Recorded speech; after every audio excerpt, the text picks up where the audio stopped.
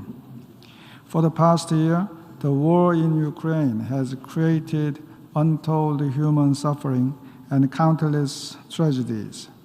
It is deeply troubling to see that there is so little hope in sight for a peaceful resolution.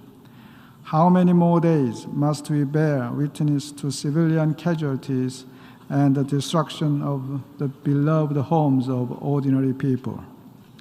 It is simply deplorable that we have to discuss at the podium of the UN General Assembly Hall, a war of aggression waged by a permanent member of the Security Council in the 21st century. The impacts of this war are not constrained within Ukraine's borders. Rather, the international community is continuing to grapple with the far-reaching repercussions of this war. In addition, there is a fundamental damage occurring to all of us. Our common principles are so flagrantly breached, and the rules-based international order is under attack.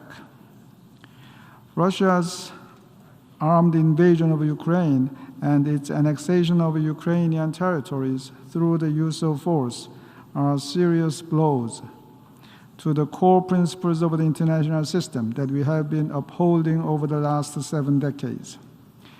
These include our solemn obligation to refrain from the use of force against the territorial integrity or political independence of any state.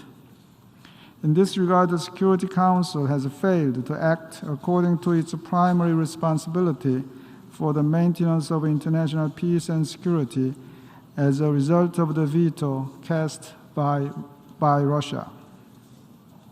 With the Security Council still deadlocked on the situation in Ukraine, the General Assembly must advance a firm, unified voice on behalf of the fundamental principles which bind us together. Mr. President, the Uniting for Peace resolution, which forms the basis of today's emergency special session, is all the more meaningful to the Republic of Korea since it was born in 1950 during the Korean War due to the veto wielded by the Soviet Union. Through the previous emergency special sessions on the situation in Ukraine, we have adopted 5 resolutions, which all demonstrated our strong commitment to the UN Charter.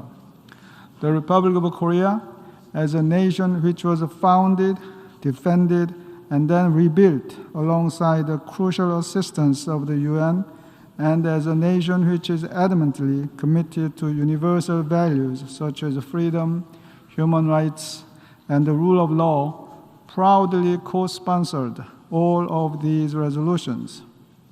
And we once again co-sponsored the resolution today. My delegation expects all member states to vote in favor of the resolution today, which is principally about our common values and guiding principles. This is not about taking sides. This is about our joint commitment to upholding the UN Charter and the rules-based international order. Mr. President, the Republic of Korea urges Russia to immediately and unconditionally withdraw its forces from the territory of Ukraine and to end its continuing violations of the UN Charter. This war can be stopped by Russia's choosing, as was the invasion 1 year ago was its choice. The extended war will only strengthen international solidarity against Russia and will not serve Russia's interest. Russia should devise an actionable exit strategy for both world peace as well as its own interests. The sooner, the better. In the meantime, we support Ukraine's exercise of its inherent right to self-defense under Article 51 of the UN Charter. We reiterate our full solidarity with Ukraine and its people. My delegation urges all parties to the conflict to abide by humanitarian and human rights laws. We believe that violations of humanitarian and human rights laws must be held accountable. Furthermore, my delegation condemns all other illicit activities on the ground, such as the arms trade between the DPRK and the Wagner Group, in blatant violation of relevant Security Council resolutions. As we now moving into the second year of the war, we are compelled to raise a key question. Whose side is time on? The answer is, we firmly believe that time is on the side of freedom, justice, human rights, the rule of law, and the UN Charter, not on the side of mass atrocities. Thank you, Mr. President. I thank the representative of the distinguished Republic of Korea. I now give the floor to the distinguished representative of Ecuador.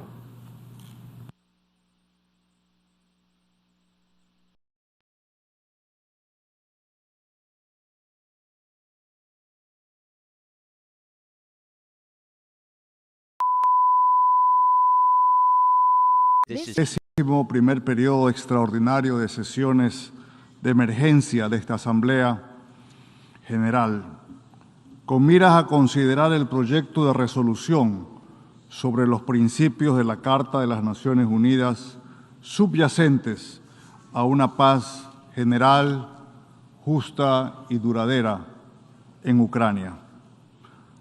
A pocas horas de cumplir un año de esa guerra absurda, ¿qué mejor manera de honrar la memoria de sus víctimas? This session is now resuming for the 6th time. Desde el inicio de esta sesión de Since the beginning of this emergency session, we have adopted 5 resolutions con dispositivos centrales sobre la defensa de la integridad territorial, sobre la promoción de garantías para los accesos humanitarios, sobre la protección de civiles y sobre la rendición de cuentas. Esta Asamblea General tiene el deber de promover el respeto del derecho internacional e impulsar el cumplimiento de la providencia de la Corte Internacional de Justicia del 16 de marzo de 2022, con la cual el máximo órgano judicial de la ONU ordenó a la Federación Rusa de que cese de inmediato sus operaciones militares en Ucrania. Señor Presidente, en septiembre pasado, desde este podio, en esta que es la principal tribuna multilateral, la más deliberativa, representativa y democrática de la Organización de las Naciones Unidas, nuestros jefes de Estados y de gobierno prácticamente de manera unánime se comprometieron con la paz y llamaron a defenderla. Desde entonces, ¿cuántas veces hemos escuchado el clamor de las delegaciones para que se silencien las armas y se pongan fin a la agresión militar? ¿Cuántas veces invocamos los dispositivos de la Carta de la ONU, ya sea el artículo 2,4, por el cual los Estados deben abstenerse according to which states must refrain from the threat or use of force against the territorial integrity of another state, or whether that be Article 2.3 on the peaceful resolution of disputes? ¿Cuántas veces nos recordaron que hace 77 años resolvimos preservar a las generaciones venideras del flagelo de la guerra future generations from the scourge of war, and to that end, to coexist in peace as good neighbors, beyond the different nuances which color the positions shared by this diverse body of states which make up this assembly? I can point to 2 key positions which unite the vast majority of us. On the one hand, the recognition of the applicability of the principles of the Charter, and on the other, the ultimate overriding goal of peace. Ecuador is of the conviction that a comprehensive and lasting peace is vital and that it is possible. For this reason, we decided to co-sponsor the draft resolution contained in document A/ES11/L7. Que entre otros dispositivos centrales among its key provisions, this resolution calls for a cessation of hostilities and emphasizes the need of achieving without delay a comprehensive, just and lasting peace in Ukraine. We regret that the amendments presented by Belarus seek to divide and to undermine the aforementioned draft resolution L7. Por esas 8,000 vidas civiles que cobró el primer año de invasión. Were killed during this first year of the invasion. Polina, de 10. There was Elisa, who's 7, Polina is 10, Maxime and Daria were only 2 months old. These people will not see peace because they were buried under the bombs and foreign missile fire. Por las niñas y niños we have the girls and boys of their generation that are currently displaced or living as refugees in their millions. And there are those people that are living with the spectre of destruction and anguish hovering over them. For all of these people, Ecuador will reject the amendments and will defend the resolution, voting in favor of it. Thank you very much. I thank the distinguished representative of Ecuador. I now give the floor to the distinguished representative of the Marshall Islands.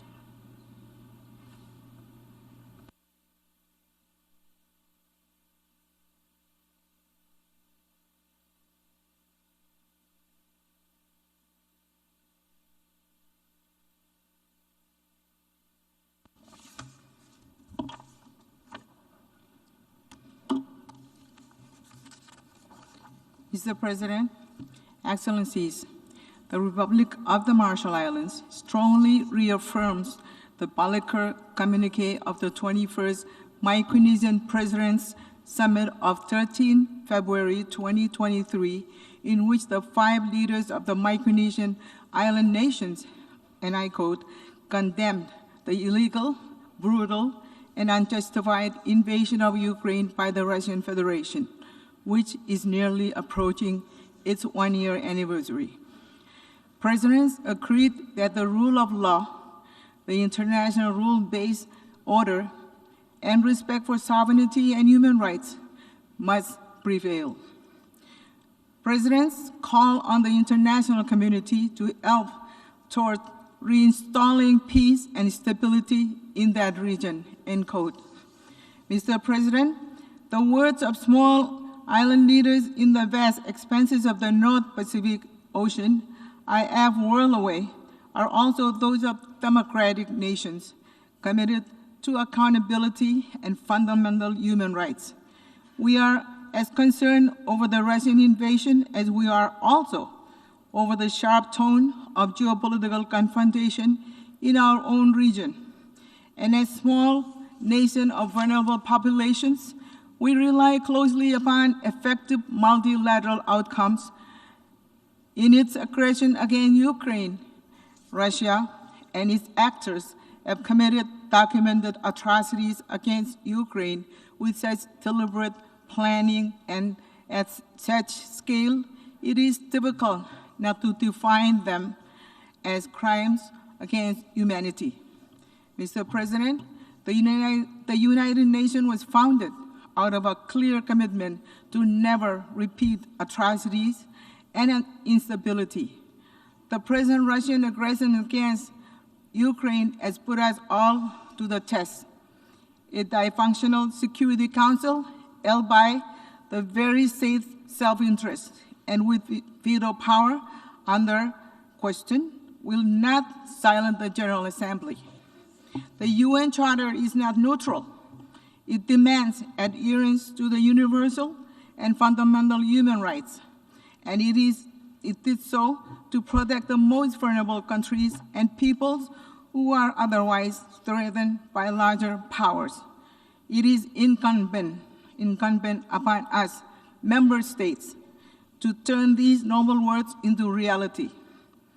Today's vote is unambiguous and must send a clear and common voice. The public credibility of this institution we all belong to rests upon it.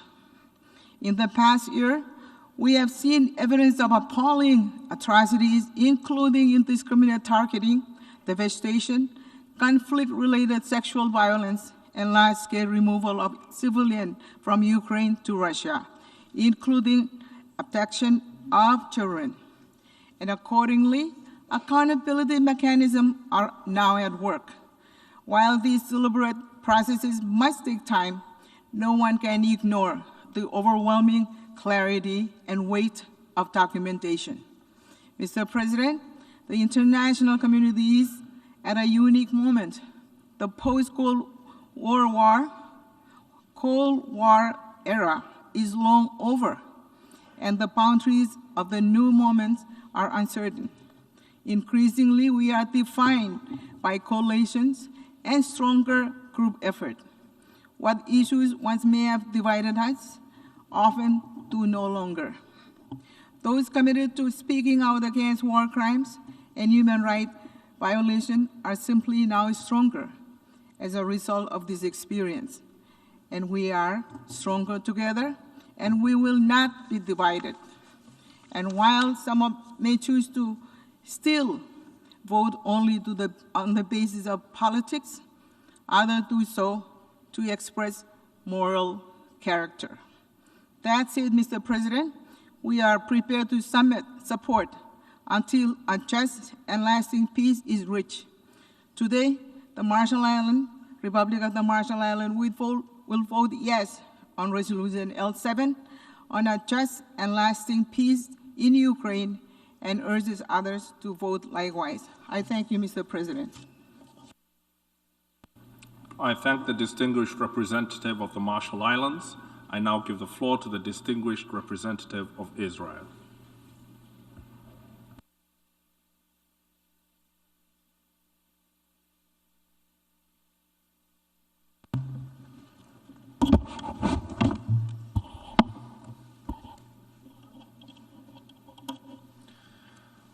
Mr. President, for the past year, Israel has stood alongside the people of Ukraine in solidarity both on the ground and here in the United Nations. Israel will continue our solidarity with Ukraine by supporting this resolution and every other resolution that reflects our position at the United Nations. The State of Israel has always and continues to remain wholeheartedly committed to Ukraine's sovereignty and territorial integrity. Ambassador Kyslytsya, you are a dear friend on a personal level, but this friendship extends far beyond us. It is shared between our nations as well.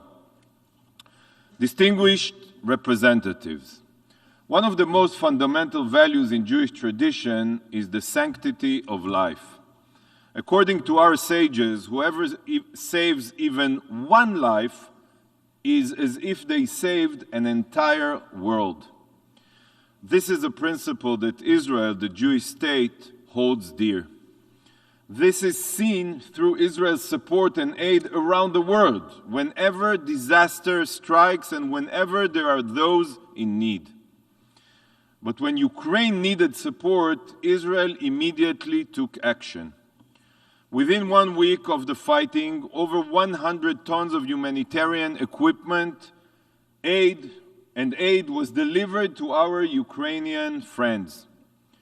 In coordination with the Ukrainian authorities, thousands of coats, blankets, tents, and sleeping bags were shipped.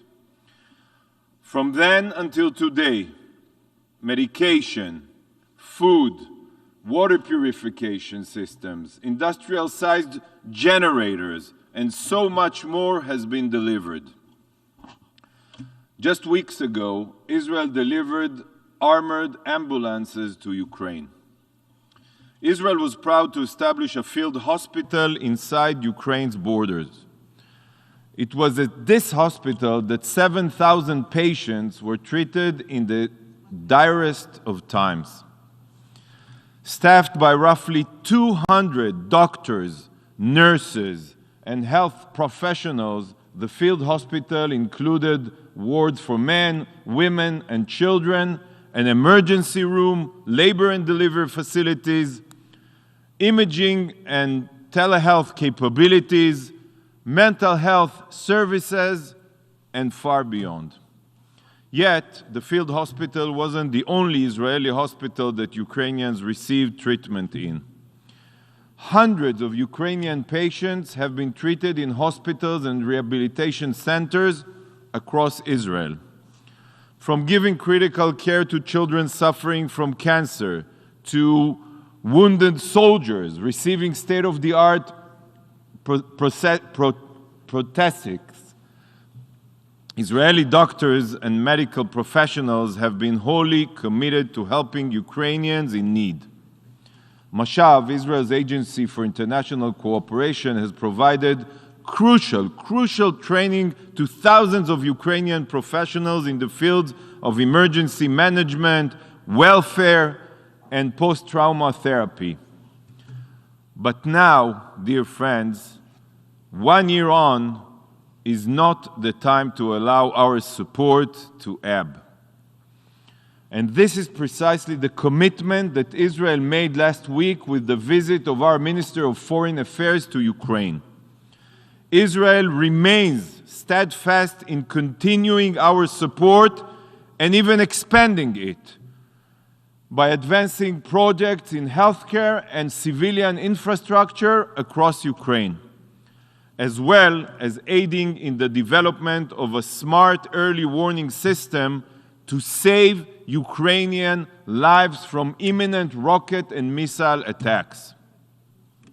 Distinguished colleagues, for years now, Israel has been warning the international community of the most dangerous threat to the Middle East, the Ayatollah regime in Iran.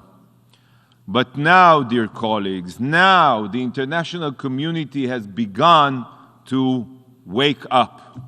The Ayatollah regime is not merely a threat to the Iranian people, murdering protesters and women in the streets. It is not only a danger to the Middle East with its public calls for Israel's destruction, its attack on maritime shipping routes, and Iran's funding and arming of destabilizing terrorist armies. The Ayatollahs are a worldwide threat. And for Ukraine, this couldn't be clearer. Iranian arms and weaponry are wreaking havoc in Ukraine, killing innocent civilians and destroying infrastructure. And this is just the beginning. Ukraine has been a testing ground for Iran, and their armaments are now being sold to some of the most dangerous international actors. If this is what the Iranian threat looks like today, I truly cannot imagine what it will be like should Iran become a nuclear threshold state. Think about it. It is time for the international community to not just wake up, but to act against the Iranian threat. Act for the sake of the Iranian people, for the Middle East, for Ukraine, and for the sake of the world. Iran must be stopped. Mr. President, Israel stands strongly with our Ukrainian friends, remains committed to the sovereignty and territorial integrity of Ukraine, and is fully devoted to saving lives in any way possible. Israel is proud to strengthen its mission of humanitarian support and looks forward to expanding cooperation and advancing more projects to assist Ukraine. I pray, dear friends, for an end to the violence and for peace, not only in Europe, but around the globe. Thank you, Mr. President. I thank the distinguished representative of Israel. I now give the floor.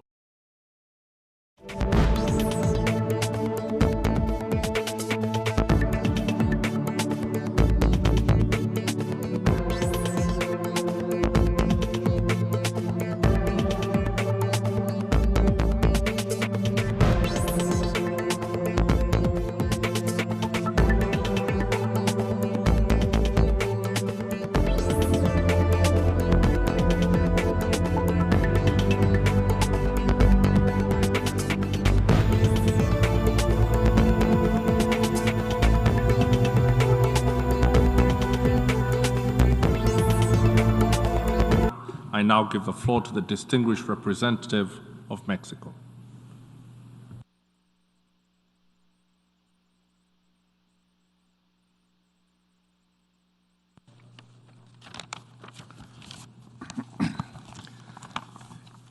Señor presidente, a un año del inicio del conflicto armado en Ucrania, México reitera su posición de principio, expresado tanto en esta Asamblea General como en el Consejo de Seguridad. Los estados deben actuar en pleno apego a la Carta de las Naciones Unidas, impulsar siempre acciones tendientes a evitar la escalada de tensiones, que fomenten el diálogo y la negociación hasta agotar todas las opciones para llegar a la solución pacífica de las controversias. El arreglo pacífico de las disputas es también un principio central de la política exterior de mi país, consagrado en nuestra Constitución. Es por ello que México es un país pacifista que ha mostrado en todo momento su disposición diplomática para propiciar el regreso de las partes a la mesa de la negociación. Al respecto, presentamos una iniciativa formal ante esta Asamblea y hemos apoyado todos los esfuerzos del Secretario General y de los Estados miembros para abrir canales que permitan atender situaciones críticas, ya sea para mitigar la crisis alimentaria derivada del conflicto o bien para facilitar la asistencia humanitaria. En nuestra reciente participación en el Consejo de Seguridad, impulsamos junto con Francia el proyecto que sirvió de base a la resolución adoptada por esta Asamblea General el 24 de marzo de 2022, con el objeto de reducir el sufrimiento de la población civil afectada por la guerra. Señor presidente, reiteramos que las violaciones al derecho internacional no son admisibles ni deben quedar impunes. En aras de la rendición de cuentas, México ha apoyado sin ambages los procesos judiciales iniciados tanto en la Corte Penal Internacional como en la Corte Internacional de Justicia y lo seguiremos haciendo. Es por todo lo anterior que México apoya el proyecto de resolución que hoy se ha sometido a nuestra consideración. Mi delegación participó activamente en las negociaciones de este texto que expresa el compromiso de la Asamblea General con una paz sostenible a través del respeto de la Carta de las Naciones Unidas.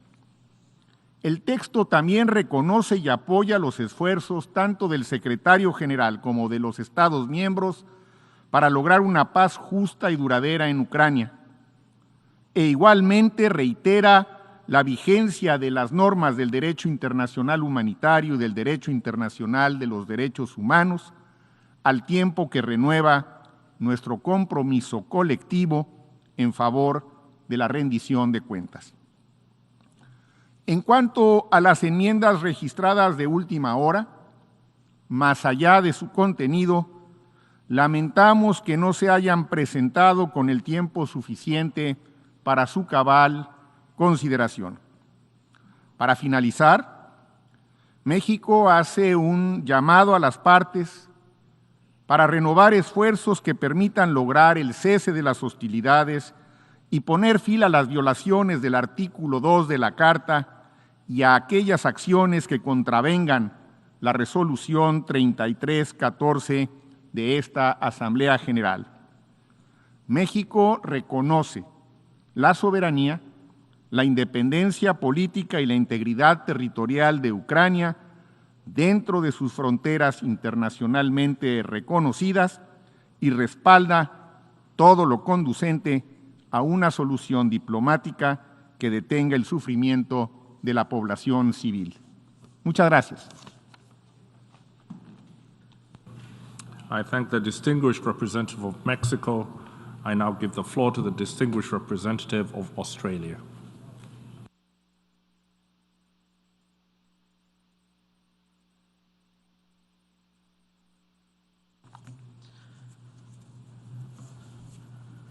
Mr. President, colleagues, good evening.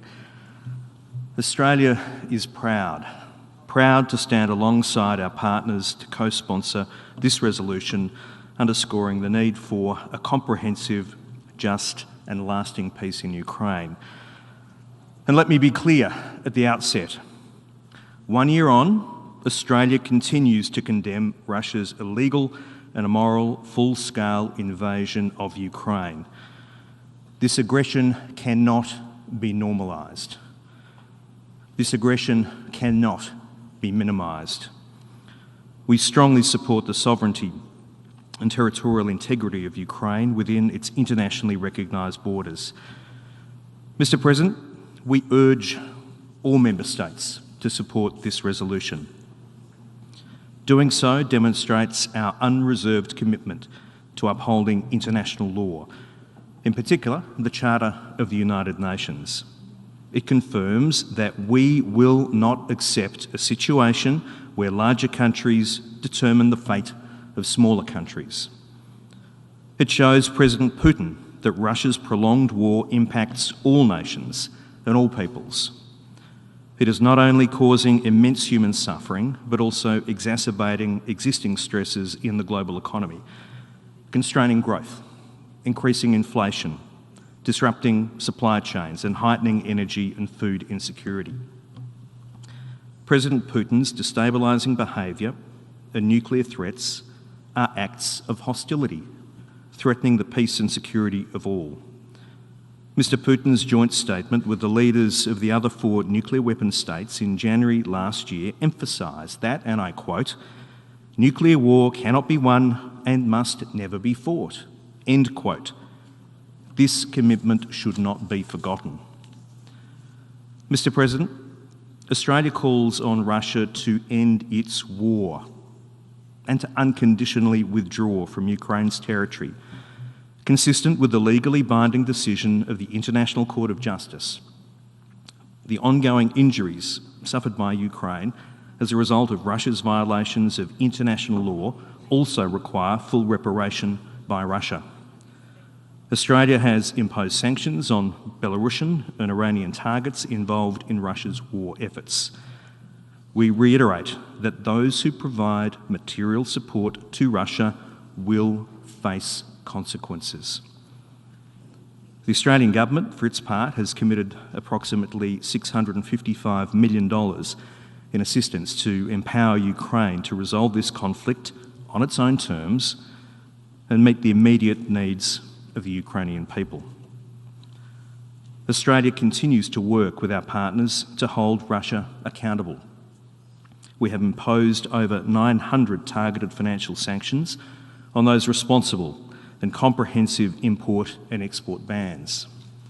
Australia continues to work with partners to impose costs on Russia in the multilateral system to show that the invasion has severe consequences for its global standing. Mr. President, Australia again calls on Russia to immediately comply with its obligations under international law, including the Charter of the United Nations and international humanitarian law. It is imperative that we ensure accountability for the commission of serious international crimes in Ukraine. That's why we continue to support the important work of the International Criminal Court and independent UN Commission of Inquiry.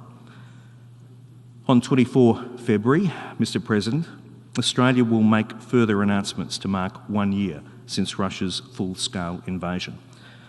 We will continue to call for the sovereignty of all nations, large and small, to be respected. Australia mourns the incalculable losses inflicted by the invasion and honours the resilience of the Ukrainian people. Mr. President, colleagues, Russia's attack on Ukraine is an attack on all.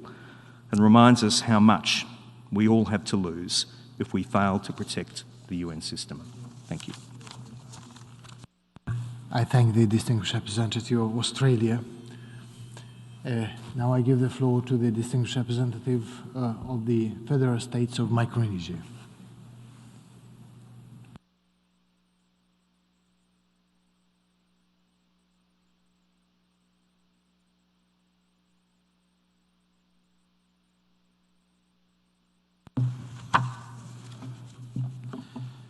Mr. President, I align this statement with the statement delivered by a distinguished representative of Fiji on behalf of the Pacific Island Forum. In my national capacity, I would like to add a few points. It has been a year since the 11th emergency special session of the General Assembly adopted a resolution on the aggression against Ukraine. Since then, the war has only intensified with disturbing human rights violations waged against the people of Ukraine by Russia. The ongoing unjust war has displaced millions of people with insurmountable death and destruction. It is disconcerting to see Russia's utter disregard for the call from the international community for a cessation of their hostilities toward the people of Ukraine and to withdraw all of its military forces from the territory of Ukraine within its internationally recognized borders. We, once again, express our appreciation to its neighbors who continue to provide food, shelter, and safety for the most vulnerable. Today's draft tries to look towards the future. It underscores the need to reach a comprehensive, just, and lasting peace in Ukraine in line with the principles of the Charter of the United Nations. It reaffirms the commitment to the sovereignty, independence, unity, and territorial integrity of Ukraine within its internationally recognized borders, extending to its territorial waters. And it recalls the obligations under international humanitarian law. Micronesia supports the draft and is one of its sponsors. Thank you. I thank the distinguished representative of Micronesia. Now I give the floor to the distinguished representative of Liberia.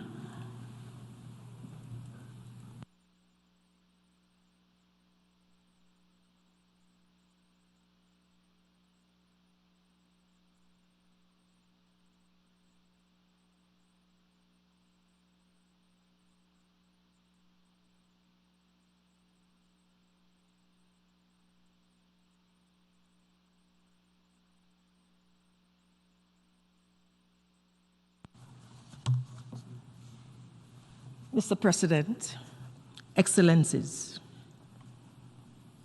a year ago, the world witnessed Russia's invasion of Ukraine. For me, this led to immediate recollections of Liberia's dark days, marred by heightened insecurity, displacements, internal and across borders, hunger, disease, fears, deaths, and many forms of human rights violations.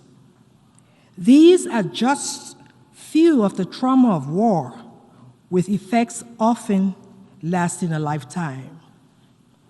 Liberia, a country with first-hand experience of war, understands this very well. The feeling of uncertainty, constant fear and loss, leaving your home and all you know in search of safety and basic necessities like food, shelter, and clothing, waking up and not knowing whether you will survive another day. This is the daily reality of Ukrainians. The Office of the UN Commissioner for human rights records over 18,000 civilian deaths and injuries as of January 23rd.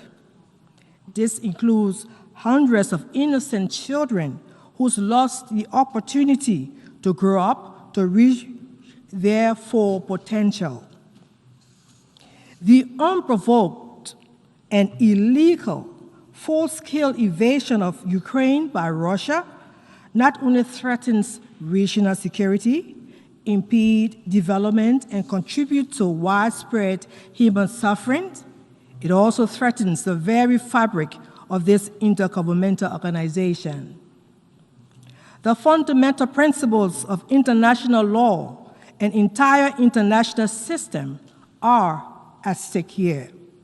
It is time that we all demonstrate our commitment to uphold the principles of the UN Charter. In this regard, we join calls for the Russian Federation to immediately and unconditionally cease hostilities in Ukraine and allow for a diplomatic approach to finding comprehensive, just, and lasting peace. Excellencies, we live in a world of increasingly interconnected challenges. Hence, Russia's aggression against Ukraine also has a global impact on economic growth and global supply, thus aggravating food and energy crisis for the most vulnerable states and peoples. Therefore, the world cannot and should not sit back idly to what is unfolding in Ukraine. Posterity will judge our actions today. Hence, the resolution that we will consider tomorrow sends a clear message that this conflict has to be brought to an end by restoring respect for the principles of the UN Charter, including the principles of sovereign equality and territorial integrity of states. These principles should serve as a basic for securing a just and lasting peace in Ukraine. It is not an approach limited to Ukraine. Adherence to the UN Charter is a viable and efficient recipe for addressing issues of global peace and security. I also hasten to remind us that not speaking out, not acting now, not doing the right thing threatens the very fabric of this intergovernmental body of which we are all members of. Hence, Liberia is a proud co-sponsor of this resolution, a further demonstration of our commitment to the principles of the UN Charter, maintenance of global peace and security, and solidarity with the people of Ukraine. We therefore urge all member states to vote in favor of the resolution when it is considered tomorrow. Mr. President, Excellencies, I thank you all. I thank the distinguished representative of Liberia. Now I give the floor to the distinguished representative of Vietnam.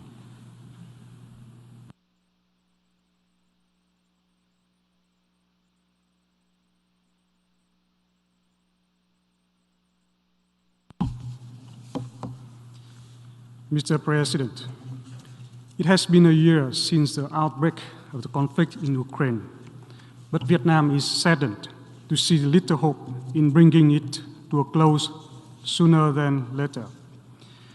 Despite the passage of time, the situation in Ukraine has regrettably not shown any sign of de-escalation. The consequences of the conflict are devastating, with immense loss of life and destruction of infrastructure and resources for countries. The impacts of the conflict are felt globally, especially for the most vulnerable groups. The prospect of negotiations seem beyond reach. The conflict has negatively affected the region and the world, and at the same time hampered efforts aimed at promoting international cooperation and addressing global challenges. If the situation persists, chances for peace are even farther away. It is all the more disheartening at a time when the world should work collaboratively for peace and development. Billions of dollars have been spent on wars while resources are lacking for peace, development, SDGs implementation, and climate change adaptation. Mr. President, we reiterate that it is essential to promote peace, security, stability, and cooperation through upholding international law and the United Nations Charter, including fundamental principles of respect for independence, sovereignty, and territorial integrity of states, and refrainment from the threat or use of force. All disputes should be resolved by peaceful means through comprehensive and durable solutions. We urge parties concerned to put an immediate end to the hostilities and avoid actions that may lead to further escalations. We also call upon parties concerned to urgently resume peaceful dialogue and negotiations to achieve a comprehensive, just, and lasting peace in Ukraine, take into account the legitimate interests and needs of the parties in line with the international law and the UN charters. These are the most pressing priorities at hand. The international community should redouble support for these efforts. Only by doing so can international and regional peace, security, and stability be maintained. Furthermore, focus must be given to protecting the safety and security of civilians, responding adequately to the urgent humanitarian needs of those impacted by the hostilities, and safeguarding civilian facilities, in particular civilian infrastructure. In this process, international assistance is crucial. We urge the UN, member states, and international partners to continue joining hands and stepping up humanitarian assistance to those impacted by the conflict in Ukraine. Vietnam supports international efforts and initiatives, including those by the UN and the Secretary-General, to bring all parties together. In this vein, results of ongoing initiatives, such as the Black Sea Grain Initiative, should serve as the foundation for finding a comprehensive solution to the conflict. Within our capacity, we re-emphasize our readiness to make contributions to diplomatic efforts and to the reconstruction, recovery, and assistance in Ukraine. I thank you, Mr. President. I thank the distinguished representative of Vietnam. Now I give the floor to the distinguished representative of Peru.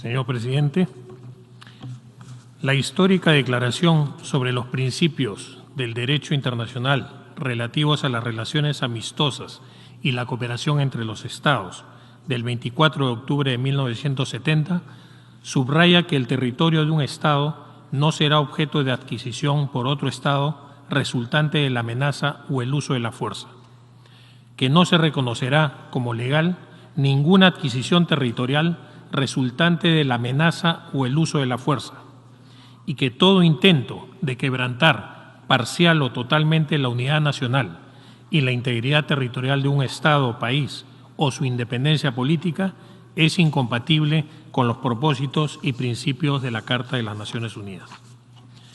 La Carta de las Naciones Unidas, instrumento constitutivo de esta organización, delinea los derechos y obligaciones de los Estados miembros, como el respeto inquebrantable a los principios de no intervención y no agresión, y el respeto a la integridad territorial de los Estados. Por tanto, la independencia, soberanía e integridad territorial de un Estado debe ser respetado. Toda controversia debe ser resuelta por los medios pacíficos conforme al derecho internacional. Estos son los compromisos imperativos que regulan el sistema de seguridad internacional, la obligación de no agredir y la obligación de resolver las diferencias por medios pacíficos, a través del diálogo y las negociaciones diplomáticas. Se trata de un compromiso asumido por todos los Estados miembros que estamos hoy aquí presentes. Tenemos el compromiso de mantener la paz y seguridad internacionales, el compromiso de tomar medidas colectivas para prevenir y eliminar las amenazas a la paz y suprimir actos de agresión. Es por ello que el Perú participa hoy en esta sesión extraordinaria de emergencia de la Asamblea General, pero lo hace con gran preocupación, a un año de la escalada del conflicto que ha cobrado miles de vidas humanas, generado desplazamientos forzados y quebrantado la seguridad regional e internacional de manera multidimensional. El impacto global de la guerra en la seguridad alimentaria, la energía, la economía, el medio ambiente es profundo y sus consecuencias serán de largo plazo. Por consiguiente, es necesario el cese de hostilidades. Señor presidente, las Naciones Unidas estamos hoy aquí reunidas para demandar que se cumplan los compromisos asumidos, de cooperar con espíritu de solidaridad y bajo el principio de buena fe. Debe materializarse la voluntad de las partes en conflicto para lograr la paz. Debe demostrarse la intención de querer poner fin a las hostilidades, de priorizar y prevalecer sobre los intereses políticos a la vida humana, al derecho de vivir en paz, en armonía, al derecho de los niños y de las generaciones presentes y futuras de vivir un hoy y un mañana con una paz amplia, justa y duradera.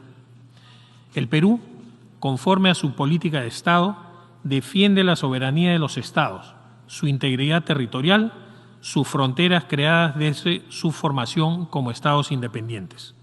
Defiende el respeto al derecho internacional y la Carta de las Naciones Unidas. Defiende el derecho de los pueblos a una vida en paz y segura. Y en base a ello, cree firmemente que la solución pacífica de controversias a través del diálogo es la única alternativa para una solución justa y duradera. La crisis provocada por el conflicto confirma los problemas estructurales del orden internacional. La ausencia de una solución inmediata y eficaz para mantener la paz y seguridad internacionales demanda la necesidad de fortalecer la Carta de las Naciones Unidas y optimizar y revitalizar la gestión de sus órganos. El veto no puede ser utilizado de manera selectiva, sobre todo en casos que alteran la soberanía e integridad de los Estados o en los que violan los derechos humanos, derechos humanitarios y la paz y seguridad de las naciones. Señor presidente, el Perú se une firmemente al llamado a una paz justa y duradera en Ucrania, bajo los principios de la Carta, en el marco del respeto de los derechos humanos y del derecho internacional humanitario, porque solo con paz y seguridad puede haber desarrollo, porque solo con paz y seguridad se puede pensar en un futuro. Estamos en camino a realizar una evaluación exhaustiva de lo logrado con relación a los objetivos trazados para el desarrollo, camino que ha sido interrumpido fuertemente por el impacto de la COVID-19, camino que ha sido gravemente impactado por los efectos de esta guerra. Existen efectos colaterales y consecuencias estructurales que podrán ser subsanados.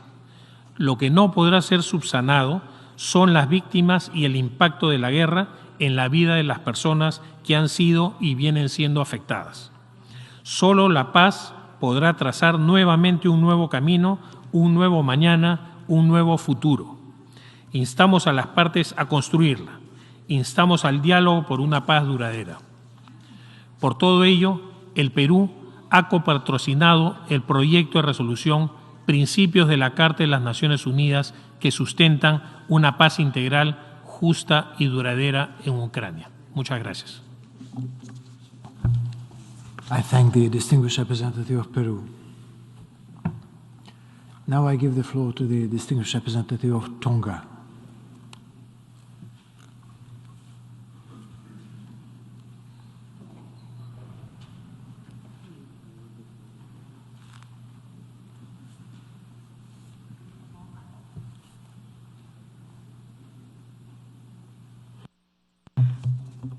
Mr. President, we gather to mark already 1 year past since the unlawful invasion of Ukraine by its neighbor, the Russian Federation.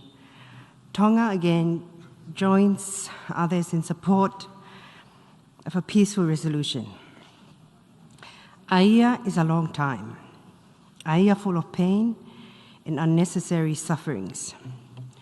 We must remember, though, that there always is time to return to diplomacy, to seek peaceful means.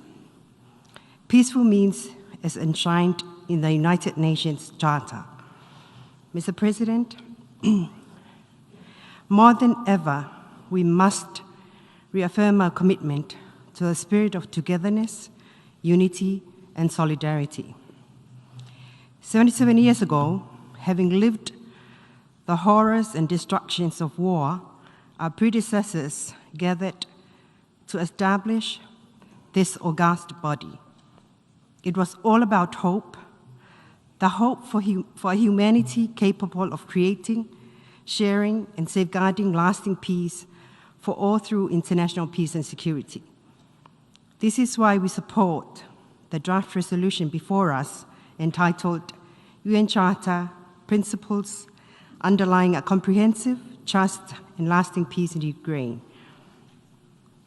We support the purposes and principles enshrined in the Charter of the United Nations. We support that violations of the territorial integrity and sovereignty of a UN member state are inconsistent with the principles of the UN Charter. We support the obligation of all states under Article 2 of the UN Charter to, quote, refrain in their international relations from the threat or use of force against the territorial integrity or political independence of any state or in any other manner inconsistent with the integrity or political independence of any state or in any other manner inconsistent with the purposes of the United Nations, end quote. And we support to settle international disputes by peaceful means. We call on cessation of the Russian Federation's aggression against Ukraine and the restoration of lasting peace in Ukraine. Mr. President, on that note, allow me to reiterate what had been alluded to by our delegation in the same session last year, and in alignment with the Pacific Islands Forum statement, to call upon the good conscience of all parties to pursue every possible means available to return to the path of diplomacy. It is never too late to return to diplomacy, to seek peaceful means. We would all agree with the Secretary-General that the United Nations is being tested like never before. It was made for moments like this. We now must prove that the purposes and principles enshrined in the UN Charter remain relevant and should therefore be upheld. I thank you. I thank the distinguished representative of Tonga. Now I give the floor to the distinguished representative of Sri Lanka.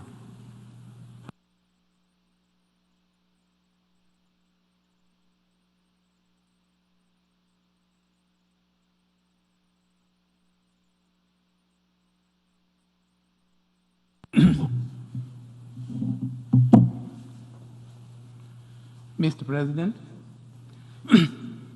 distinguished delegates, it is said that you don't make peace with friends. You make it with unsavory enemies if it has to be. My dear friends, peace talks are always a complex mix of strategic calculation and human emotion. It has been the experience of those working on peace-building programs and researching peace and conflict that it is important to pay attention to both factors to understand why talks may or may not succeed. Between 1946 and 2005, only 39 of 288 conflicts, or 13.5%, ended in peace agreements, according to research initiatives. The others ended in victory for one side, or an end to fighting without a peace agreement, or a victory, straightforward. My dear friends, there is also evidence that even failed peace agreements reduce the intensity of future conflict. But even when warring parties fail to reach a peace agreement, talks reduce civilian casualties through temporary ceasefires or the establishment of humanitarian corridors to deliver supplies or evacuate civilians. Distinguished delegates, peace talks can create a foundation for an eventual agreement to end conflict. They can also reduce harm to communities.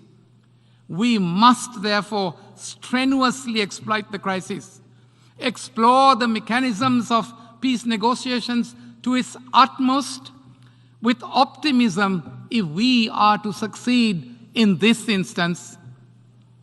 The easy path of enforcing majoritarian decisions does not, respectfully I say, address the equities in the dispute resolution mechanism when it comes to peace talks.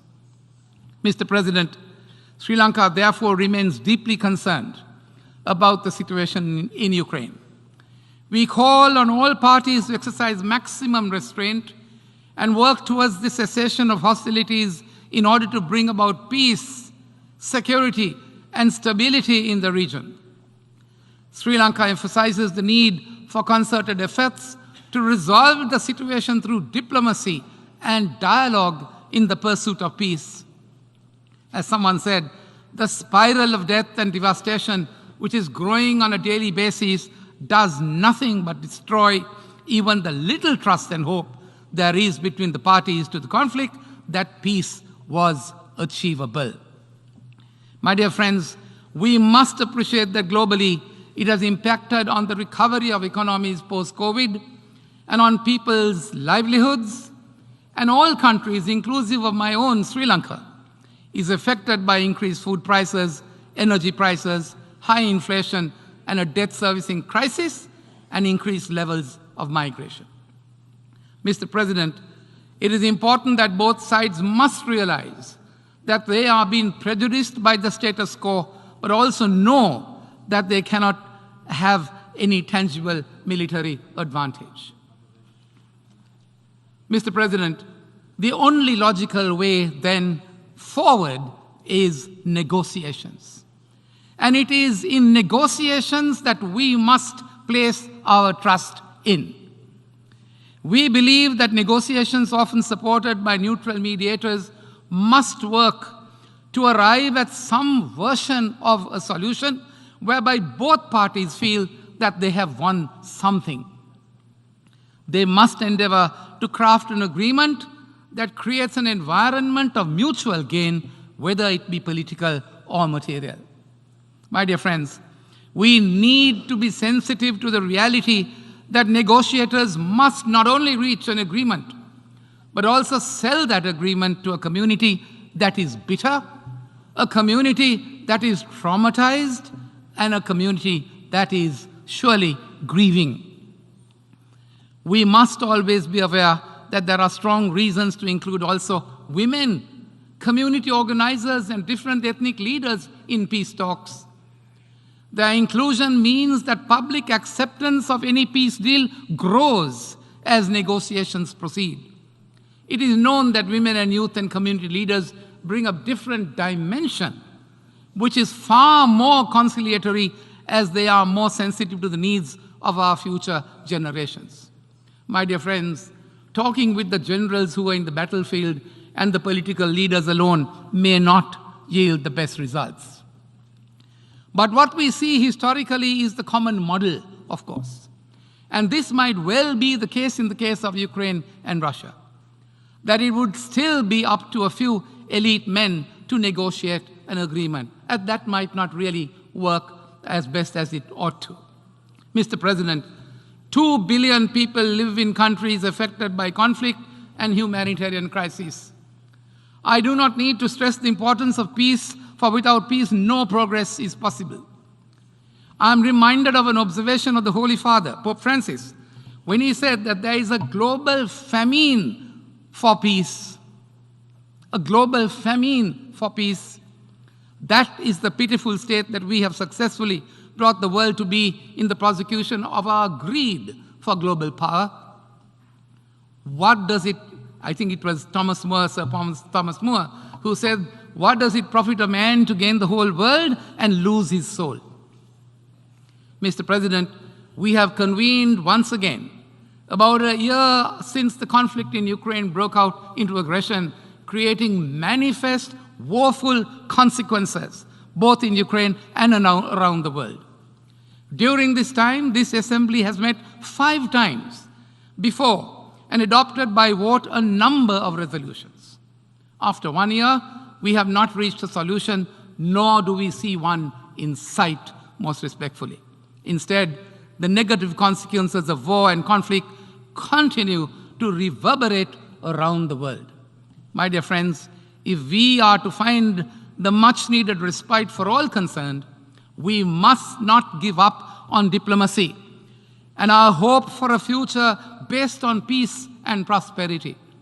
We therefore appeal to the principal parties and the universal community to turn to, without any further delay, to other mechanisms that include genuine dialogue and a sincere search for peace. The talks will likely be long and arduous and require smaller, confidence-building steps, but it can surely be brought to an end if we genuinely address the fundamentals that triggered the dispute. Finally, my dear friends, the resolution that we are looking at, entitled Principles Underlying a Comprehensive, Just and Lasting Peace in Ukraine, is before this assembly for consideration.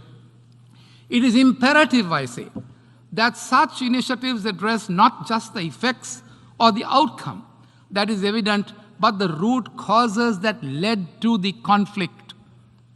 If such root causes are left unaddressed, any peace, leave alone a comprehensive, just and lasting peace, in Ukraine would be elusive. It is Sri Lanka's hope that the decision we would contribute towards this endeavor and would not be used as another step towards recriminations and posturing that would aggravate an already inflamed situation. I thank you, Mr. President. I thank the distinguished representative of Sri Lanka. Now I give the floor to the distinguished representative of Montenegro.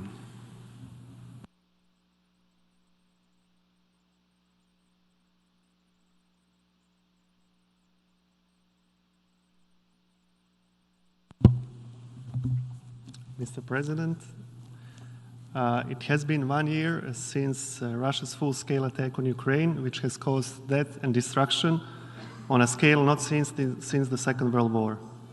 A year of indescribable suffering and bloodshed for the Ukrainian people.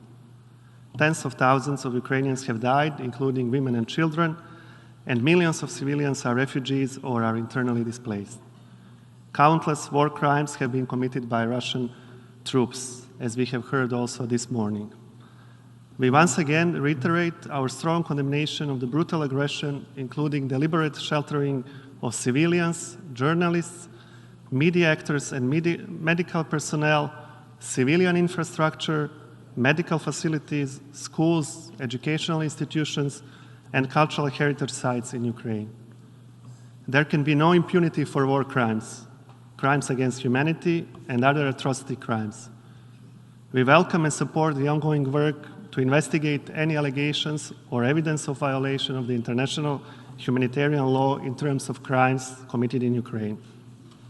Mr. President, the fact that a permanent member of the Security Council and a nuclear state exercised the brutal force, breaching the territorial integrity and sovereignty of its neighboring country, should make everyone's blood run cold. Russian invasion has put the rules-based order that we rely on for peaceful coexistence under attack. International peace and security, the ground principles that gathered our predecessors to build the world back from the ashes and establish the United Nations, are most severely endangered, arguably to the extent never seen in the post-Second World War period. The terror and crimes in Ukraine bring us to the dark era of brute force in international relations, factoring in solely the hard power as a way of promoting self-centered national interests. Such aggressive behavior challenges the international order as we know it today, standing as a pivotal piece of the mosaic that guarantees equal rights of each country with the protection of human rights and fundamental freedoms at all. The ramifications, as many of the speakers before me said, of the Russian aggression in Ukraine are translated into growing energy, food, and financial crises across the globe, which severely impacts the most vulnerable groups in least developed countries of the world. Therefore, we firmly believe that the multilateralism has to be further bolstered, and a global action to address these outstanding challenges needs to be swiftly and carefully crafted and carried out. Mr. President, Montenegro stands with Ukraine and its people against Russia's aggressive acts for as long as it takes, and it reaffirms its unwavering support for Ukraine's sovereignty and territorial integrity within its internationally recognized borders, including its territorial waters. We will not accept Russia's illegal invasion of a neighboring state. In support of Ukraine and in defense of the UN Charter, our values, democracy, and the rules-based order, we must act decisively.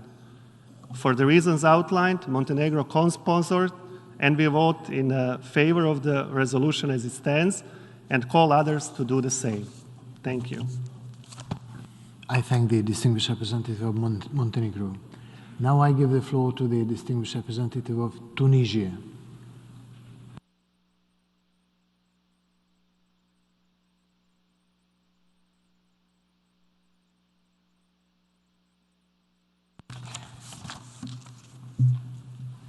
شكرا سيد الرئيس.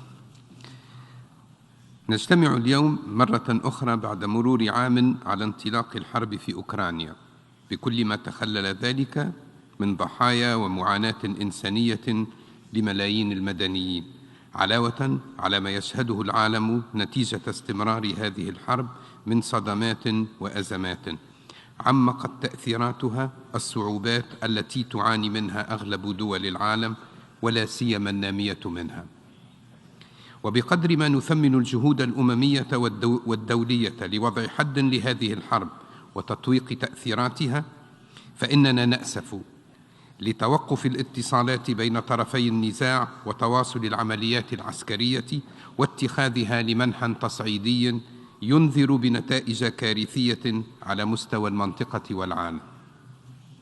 وكما أشرنا في مناسبات سابقة، لا يمكن للخيارات العسكرية أن تحل أي قضية، ولا بديل عن الحوار والمفاوضات والطرق السلمية لتجاوز كل الخلافات والتوصل إلى التسويات التوافقية على أساس مبادئ القانون الدولي وميثاق الأمم المتحدة، بما يضع حداً للتصعيد ويعيد الأمن والسلم ويحول دون مزيد تدهور الأوضاع وتوليد المزيد من الأزمات والمآسي الإنسانية. ومن هذا المنطلق والتزاماً منها بالتمسك بالطرق السلمية لفض النزاعات وبمبادئ القانون الدولي، تجدد تونس اليوم دعوتها لطرفي النزاع وللمجموعة الدولية لتكثيف الجهود من أجل التوصل إلى وقف التصعيد والأعمال العدائية وتغليب الخيارات السلمية والاحتكام إلى الحوار والمفاوضات. فالمسؤولية الجماعية تحتم علينا جميعاً وضع السلم والأمن وحماية الأرواح في أعلى سلم أولوياتنا وفوق كل الاعتبارات، ومواصلة العمل لاستنفاذ كل القنوات والوسائل التي يتيحها القانون الدولي لوقف الحرب وتطويق تأثيراتها وتهيئة الظروف لإيجاد حل دائم لهذه الأزمة. لا يمكننا تحقيق التعافي وتعزيز قدرتنا على الصمود والاستدامة وتحقيق التنمية المستدامة والتحولات المطلوبة لبناء عالم أكثر سلاماً وأمناً في حين تتواصل النزاعات والحروب في عديد مناطق العالم في مسار معاكس تماماً للأهداف التي وضع من أجلها ميثاق الأمم المتحدة وقواعد العمل متعدد الأطراف ومبادئ التضامن والتعاون الدولي.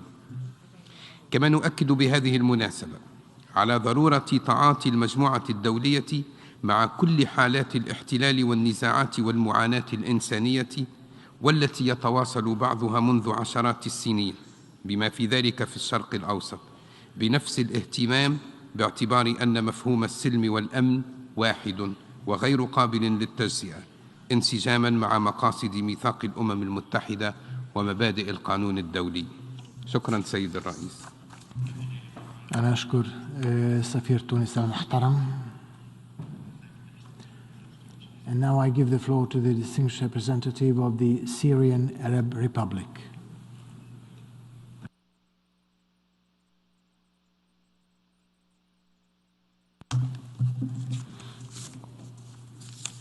شكرا سيد الرئيس.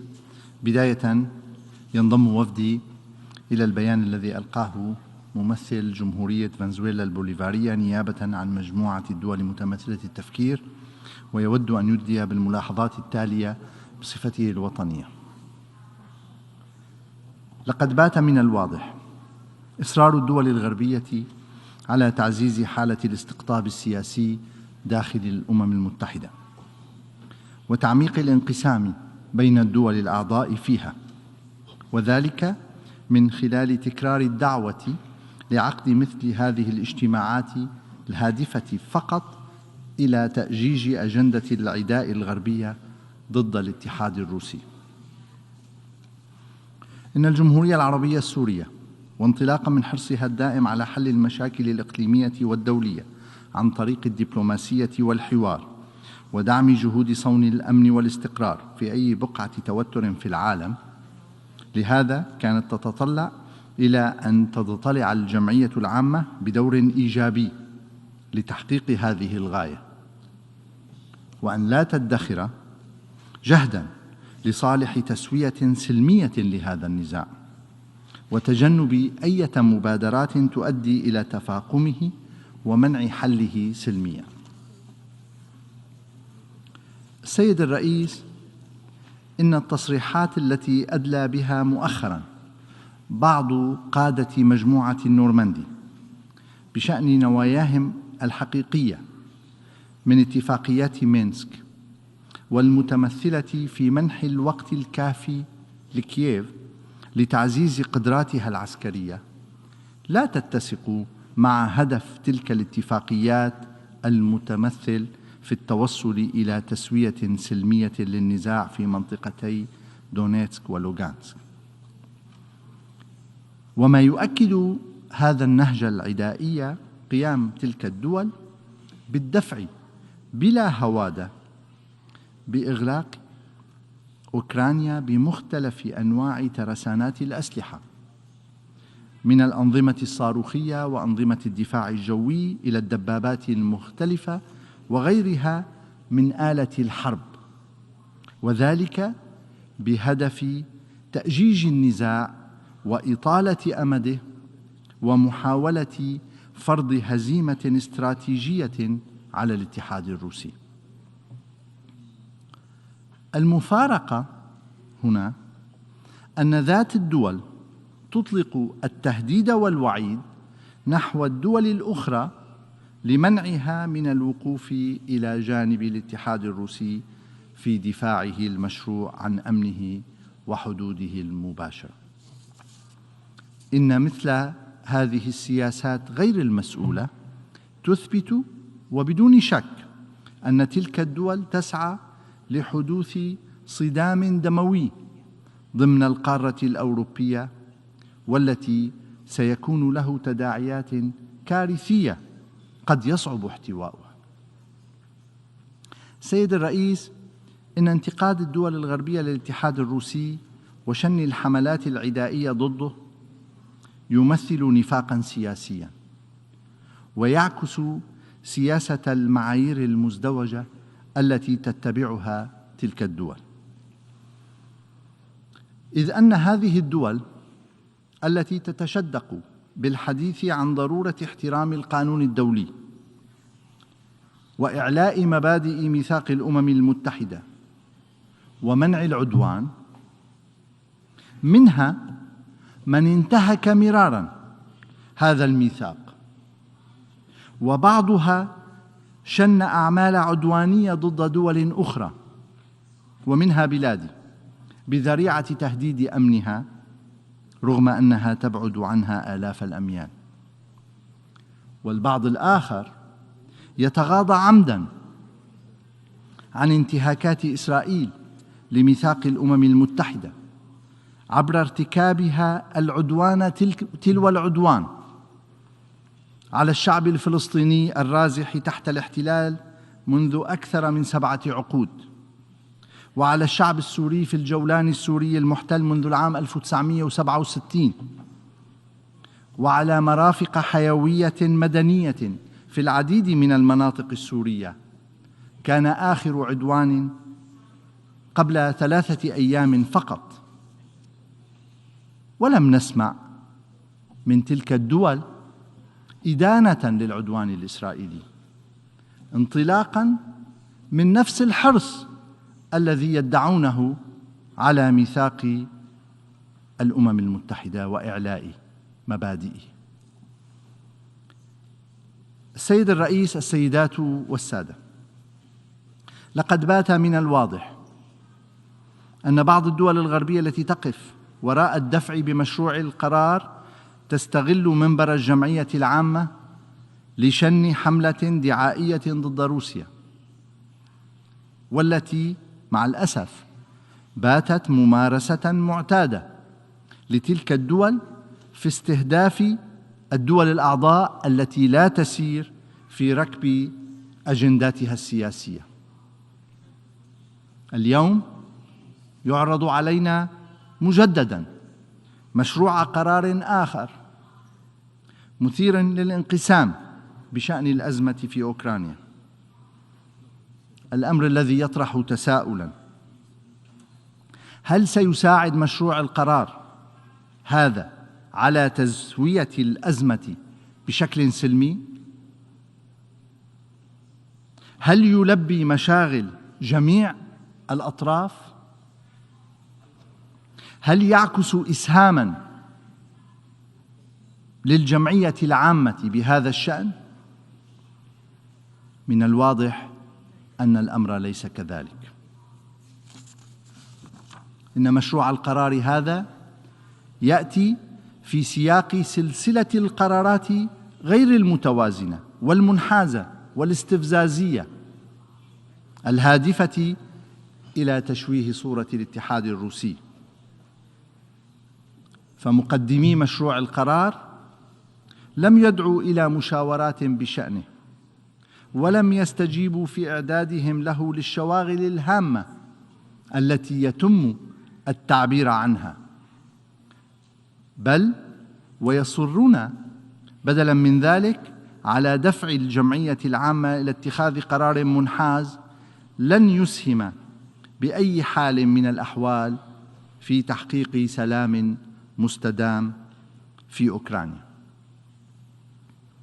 انطلاقاً مما سبق، فإن بلادي ترفض جميع محاولات استغلال أجهزة الأمم المتحدة والتلاعب بها، ولهذا فإن وفدي يؤكد رفضه للصيغة الحالية لمشروع القرار المعروض أمامنا، داعياً الدول الأعضاء إلى التنبه لمخاطر الانجرار وراء مثل هذه النصوص المنحازة. كما يؤيد وفدي التعديلات المقترحة من جانب بيلاروسيا الداعية إلى معالجة الأسباب الجذرية للنزاع في أوكرانيا، ورفض مساعي العزل والاستعداء والسياسات القائمة على المعايير المزدوجة. وما لم يتم إدخال تلك التعديلات فإن وفدي سيصوت ضد مشروع القرار. شكراً سيد الرئيس. أنا أشكر المندوب المحترم لجمهورية سوريا العربية. And now I give the floor to the distinguished representative of Argentina. their territorial integrity, as well as the peaceful resolution of disputes and the absolute applicability of human rights. In light of the above, the Argentine Republic reiterates its staunch condemnation of the aggression against Ukraine and urges the Russian Federation to immediately cease the illegitimate use of force and its military operations on Ukrainian territory. Diplomacia y el diálogo siguen siendo el único camino a seguir para evitar más sufrimiento. Apoyamos los esfuerzos del Secretario General y otros actores que siguen trabajando para facilitar un compromiso constructivo entre las partes. Un ejemplo de estos esfuerzos es la iniciativa del Mar Negro. Estos acuerdos han sido un faro de esperanza para quienes creemos en el diálogo y la diplomacia como medios para encontrar una solución al conflicto. Hace ya un año del inicio de la guerra, y a pesar de los continuos llamados a que se respete el derecho internacional humanitario, seguimos siendo testigos de ataques a la población e infraestructura civil. En este contexto, la ayuda humanitaria se vuelve indispensable para la supervivencia, especialmente de los más vulnerables. Reiteramos nuestro llamado a permitir el acceso irrestricto a todas las áreas donde haya población civil, incluidas las áreas ocupadas. La comunidad internacional ha establecido principios claros con respecto a las armas de destrucción masiva, en particular al uso de las armas nucleares. Al tiempo que defendemos el uso pacífico de la energía nuclear y la no proliferación, debemos avanzar hacia la destrucción total de un armamento que amenaza con la destrucción del planeta. Señor Presidente, la guerra no es un cheque en blanco para los combatientes. La guerra tiene límites y deben ser respetados.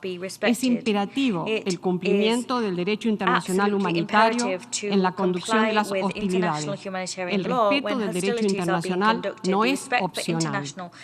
El mundo quiere la paz en Ucrania, una paz que sea sostenible y de conformidad con la Carta de las Naciones Unidas y el derecho internacional. Es por ello que Argentina ha copatrocinado el presente proyecto de resolución en el entendimiento de que esta Asamblea General debe enfatizar la necesidad de alcanzar lo antes posible la paz y alentar a toda la comunidad internacional a redoblar su apoyo a los esfuerzos diplomáticos en esa dirección. Esta guerra es una catástrofe para Ucrania y su gente, y sus ramificaciones tienen consecuencias gravísimas para todo el mundo. Argentina seguirá promoviendo el diálogo y un arreglo pacífico que ponga fin al conflicto. Muchas gracias.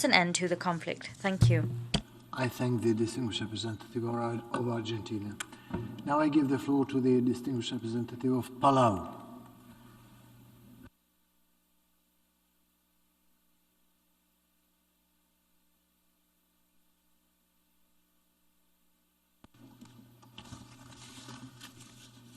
Mr. President, Secretary-General, Excellencies, colleagues, we align ourselves with the statement made by Fiji as chair of the Pacific Island Forum, and we make the following statement in our national capacity. A year is a milestone we often associate with celebrations, a baby's first birthday, a complete cycle of seasons, the Earth's full rotation around the sun. It's unfortunate that today we are commemorating the year anniversary of Russia's illegal, unprovoked invasion of Ukraine, a year in which hundreds of thousands have died, whole cities have been razed, civilian homes and infrastructure turned to rubble. 6 million people in Ukraine have been internally displaced, and 8 million people have fled into other parts of Europe. That's nearly the population of this very dense city of New York. Many of these are women and children. It's also a war that's inflamed an energy, inflation, and food security crisis in every corner of our world. On this day, we commend the bravery, strength, and valor of Ukrainians who have stood their ground and defended their independence and homeland. Russia may have projected a quick victory given its size and power, but instead, in the pulverized ruins of Donbass and in bomb shelters across Ukraine, Ukrainians have forged themselves anew into a unified, more resilient democracy. It's a demonstration that there are few forces more powerful than one spirit in defense of home. We also mourn the sons and daughters and mothers and fathers from Russia who've been sent to fight in this senseless war, men and women with potential who've been sent to die in defense of a false ideology. Sanctions and an exodus of its best educated citizens and private multinational corporations and institutions have sapped Russia's long-term economic prospects. Yet our colleague from Russia stood here earlier and recycled false statements that have been refuted by independent institutions with an aim to deflect and gaslight us. But to Palau, there's simply no justification to an unprovoked invasion on sovereign territory. When we became a UN member state and promised to uphold the UN Charter, it was not in vain. We reiterate our solidarity to Ukraine and call on Russia to end their aggression in Ukraine's territorial borders. Colleagues, many of us are fatigued by this war. In the midst of the triple planetary crisis and our work on reaching the SDGs, we've had to dedicate many hours of scarce diplomatic resources to this issue. But we must not falter in our defense of the UN Charter. So when you're tired, think of Andriy, a fighter pilot who finally took a break after almost 19 hours of defense measures, too exhausted to fly anymore, his commanding officer spooning stew into his mouth to revive him. Think of Vitaly, who ignored warnings that his name was on a list of people whom Russia's forces had been instructed to kill, and set about turning his anti-corruption organization into a network to support the armed forces. Think of the Ukrainian children who live in terror of being shot or shelled or abducted into Russia. Think of 64-year-old Natalia, who shivers without heat in the bone-chilling Ukrainian winter. Think of them, but also be reminded that the way this war plays out will set a precedent for our world order going forward. Might it be on your own home countries where a larger aggressor takes his chances, buoyed by the inaction of the world to defend internationally recognized territorial borders? As Russia's offensive campaign and illegitimate claim to sovereignty over several areas of Ukraine show no signs of abating, it's critical that we, UN member states, sustain these institutional measures and deepen our commitment, not only to securing a just resolution of the conflict in which Ukraine's territorial integrity is maintained, but also one in which victims of the many grave violations that have been committed are able to obtain justice and redress. If Ukraine thrives, so does a rules-based international order, and the lesson will reverberate around the world. It will be the prologue to a more stable peace. Palau will be voting in favor of the draft resolution as it stands. We call on all member states to join us. Thank you.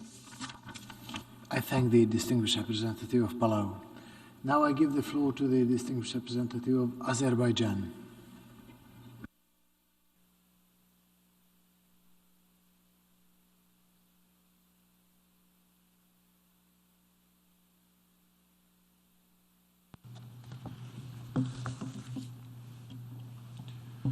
Mr. President, after 1 year of eruption of armed hostilities, the situation in and around Ukraine remains to be a matter of profound concern, as it continues to pose a serious threat to peace and security at the regional and global levels. Of particular concern is the ever increased humanitarian impact, as civilians, mainly women, children, and elderly, continue to bear the major burden of prolonged armed hostilities. In this connection, Azerbaijan takes consistent steps in its national capacity to help the people of Ukraine alleviate the dire humanitarian consequences and continuously provides humanitarian assistance to Ukraine. Azerbaijan stands for the earliest settlement exclusively through peaceful diplomatic means in full compliance with the norms and principles of international law guiding interstate relations, including the respect for the sovereignty, territorial integrity, and inviolability of borders, and encourages the dialogue between the parties to that end. I thank you. I thank the distinguished representative of Azerbaijan. Now I give the floor to the distinguished representative of Greece.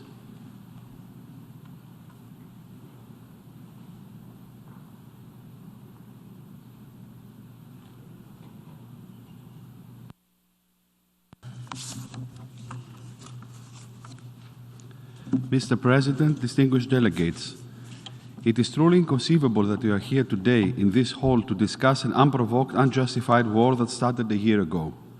A war launched by Russia against Ukraine in stark violation of the UN Charter, international law, and all the principles and values that unite us. A war that shook to the core of the foundation of this very organization. For Greece, there are no gray areas in this war. The situation is as simple as black and white. There is a side that attacks and a side that defends. Greece has stood on the right side of this war since the first day of the Russian invasion, in full solidarity and support of the one who was called to fight for the sovereignty, independence, and freedom of the country. In the face of such aggression, we commend the courage and determination of the Ukrainian people, a people who is fighting against a threat that must be confronted by the international community as a whole. From the very beginning, there was an assumption that the European Union would fail to remain united in the face of this crisis. But the exact opposite happened. The EU and its member states represent a region where human rights and respect of international law are invited to thrive. These core principles stand at the heart of Greece's foreign policy. If we fail to defend them, we will be shooting ourselves in the foot. In this spirit, along with our EU partners and NATO allies, we fully support the territorial integrity of Ukraine within its internationally recognized borders. As such, we condemn and do not recognize the illegal annexation of the Autonomous Republic of Crimea and the city of Sevastopol by the Russian Federation. Nor do we recognize the self-proclaimed Donetsk and Luhansk People's Republic. Immediately following Russia's invasion, my country was among the first to respond to Ukraine's request for military assistance. Greece also fully implements extensive EU restrictive measures against Russia, regardless of the serious repercussions for its economy. Greece continues to provide humanitarian assistance, medicine, and other supplies, both in Ukraine as well as to Ukrainian refugees hosted in neighboring countries. My country is committed to being present in the reconstruction efforts and assist Ukraine on its European path. The war took a heavy toll also on the Greek populations that have been present in the Black Sea region for millennials.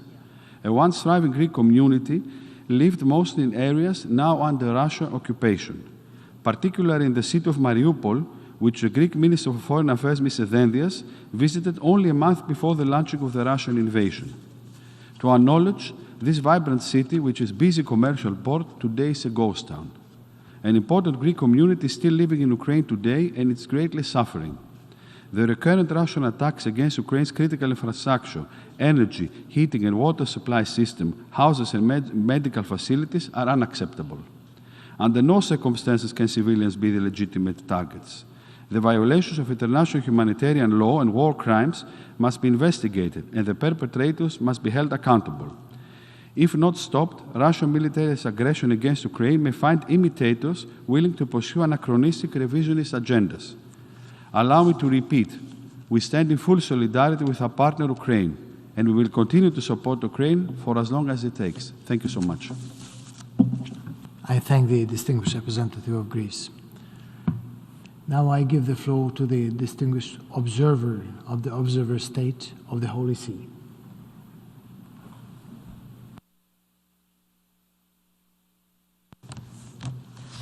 Mr. President, as this emergency special session observes the one-year anniversary of the escalation of the war in Ukraine, let us never forget that peace is possible. In this regard, all parties must remain open to dialogue, lest they risk closing off the only reasonable door to peace. Subscribing to the illusion that this war has a military solution through attrition will lead to no peace other than the dreadful peace of death. With this in mind, Pope Francis has made the following heartfelt appeal.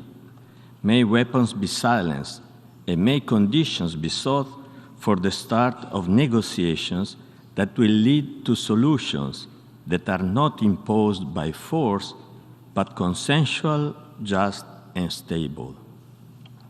The inhumanity of modern warfare is on display in Ukraine for all to see, as each life lost leaves behind a grieving family with parents forced to bury their sons and daughters, and children left orphaned, a status that has no nationality. Particularly reprehensible is the reliance on tactics that treat soldiers as expendable objects rather than as human beings with inviolable dignity. Throughout the war, Pope Francis has reaffirmed his closeness to the innocent in Ukraine who suffered the martyrdom of aggression. In this regard, the Holy See duly recalls the obligation of all states, according to international humanitarian law, to refrain from evacuating children to foreign territory without a compelling medical reason and the written consent of those responsible for their care, or from changing their personal status. In addition, the Holy See insists on the importance of family reunification, including of children with their extended family, and calls on all states to ensure the best interests of the child at all times. Children must never become the pawns of war or used for political propaganda. In light of attacks against critical infrastructure, the Holy See reiterates that any act of war aimed indiscriminately at the destruction of entire cities of extensive areas along with their population is a crime against God and man himself. It merits unequivocal and unhesitating condemnation. In the face of civilian suffering, my delegation renews its gratitude to those governments, organizations, and individuals that have embodied the ethic of solidarity in providing shelter, food, and medical care to those displaced within Ukraine and in neighboring countries. For its part, the Holy See has provided aid to those in need in Ukraine through the Dicastery for the Service of Charity, while the wider Catholic Church, through religious orders, lay communities, and faith-based organizations on the ground, has delivered assistance to millions of those in need, including refugees of war. Mr. President, the repercussions of the present war extend far beyond Ukraine, having spurred energy, food, and financial crises that particularly affect those in the poorest countries. In this regard, the Holy See welcomes the implementation of the Black Sea Grain Initiative and commends the continued work of the Secretary-General and Turkey in ensuring the success and full implementation of the accord, which demonstrates the viability of dialogue to lessen the suffering caused by war. Absurdly, the present war portends the risk of nuclear disasters, either through deliberate escalation or accident caused by inadvertent damage to nuclear facilities. With regard to the former, the Holy See cannot help but condemn any rhetoric threatening the use of nuclear weapons as morally repugnant, given that their indiscriminate effects violate the laws of war and would have devastating consequences for all humanity. In this regard, the Holy See supports the efforts of the International Atomic Energy Agency to create a protection zone for the Zaporizhzhia nuclear power plant. Mr. President, the present conflict makes plain the significant dysfunction present in this organization's security architecture and that of the entire multilateral system. Addressing such a dysfunction demands comprehensive reform that opposes the principle of sovereign equality of all states. Institutional reforms alone, however, cannot save us from the scourge of war, which originates from within the human heart, corrupted by sin. It is time to refrain from any rhetoric or action seeking to escalate this conflict and engage in concrete dialogue and diplomacy in a sincere attempt to put an end to this heinous war. No effort must be spared to end the suffering of the Ukrainian people and all those somehow affected by this atrocious conflict. I thank you, Mr. President. I thank the distinguished observer of the Holy See. And now I give the floor to the distinguished observer of the Sovereign Order of Malta.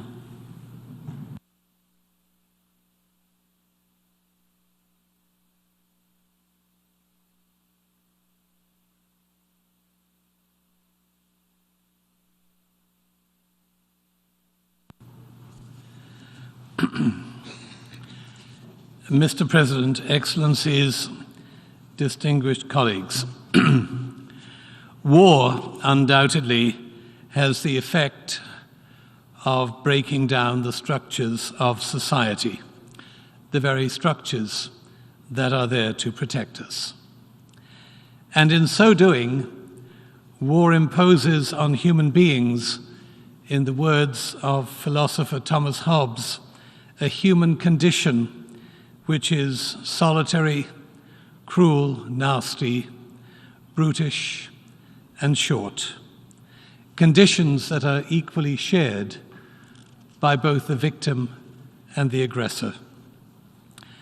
Over the past 12 months, the escalation of hostilities in Ukraine, the internal and external displacement of over 8 million people, with millions more living in daily fear through their lives, the humanitarian and national and international aid community has been a key lifeline and a link between a deteriorating human condition and the possibility of hope. And that hope is enshrined in the words of Secretary-General Antonio Guterres when he said, "We want a world to be defined by the values enshrined in the United Nations Charter: peace, justice, respect, human rights, tolerance, and solidarity." And this remains our strongest tool in achieving harmony, not only between human beings, between Ukrainians and Russians, but also between us and our planet. Extending here, I'd like to quote Pope John the 23rd in his seminal encyclical Pacem in Terris, when he says this: "Since we are social by nature, we must live together and consult each other's interests. We should recognize and perform our respective rights and duties, which are imperative to a well-ordered society." The past 12 months have seen almost a total breakdown in this social contract in a part of the world formerly marked by promise and industry, the breadbasket of the world. Not only have we witnessed the devastating destruction of Ukraine, but we have seen also a breakdown in the wider context of international civil discourse. The crucial question is, can we put it right? Well, we all have a role to play in contributing to a better world tomorrow. It's a challenge for each of us right now. Sadly, it seems this war has no sign of slowing down. Therefore, we must all maintain our humanitarian support for the people of Ukraine. Is it not time for more of us to turn our swords into plowshares? Like many armies of aid agencies, the Sovereign Order of Malta and representatives of other religious, Catholic and faith-based organizations maintain a presence at the Ukrainian border, as does our work within the country, providing 24-hour assistance to refugees, families, displaced persons, individuals trapped by conflict, through medico-social projects, psychological support, the provision of health, hygiene products, food, housing, and we've recently announced an increase in psychosocial support and aid programs across our teams. This year of conflict has led to social, financial, and political environmental effects that have reverberated across the planet. Back in 2015, when the Sustainable Development Goals were introduced, it was a moment in time representing a more conscious attitude towards global development and diplomacy, one that encouraged transparency and accountability, not only how we work for our future, but more importantly, why it is essential to work for our future. And with continuing crises requiring attention of the international community, the devastating effects of this war sadly represent a marginal level of problems we continue to face as a collective humanity. The recent tragedies in Pakistan, in Turkey, in Syria remind us that natural disasters and their consequences remain out of our immediate control, while inhibiting our success in achieving the 2030 agenda. And whilst Russia's aggression in Ukraine has created the world's largest displacement crisis, countries in the Horn of Africa continue to face droughts that have led to a catastrophic rise in hunger. Moreover, we have witnessed entire generations across the world being pushed into extreme poverty, as well as horrifically high death tolls from the 26 other conflicts that are being perpetuated on our landscape. Climate change continues to wound countries that are without the infrastructure to deal with it sufficiently. And the Sustainable Development Goals continue to extend further out of reach to those who most need them. Next month sees the UN Water Conference here in New York, and while access to clean water is an issue faced more often than not by developing countries, due to the war in Ukraine, more than 6 million Ukrainians have either limited or no access to clean water. We must all recognize that the setbacks that nature continues to throw in our path are already enough to keep us from reaching the targets of the SDGs. Simply put, we cannot afford any type of war if we want to meet the climate battle for ourselves and make it for our future generations. Distinguished colleagues, if we fail to find a workable solution to the war in Ukraine, and if our plowshares of aid and humanitarian assistance continue to run out or be compromised, then a Hobbesian image will become ever more real, and peace and security will give way to something that is cruel, brutish, and short. Thank you. I thank the distinguished observer of the Sovereign Order of Malta. Ladies and gentlemen, we have heard the last speaker in the debate and this item for this evening.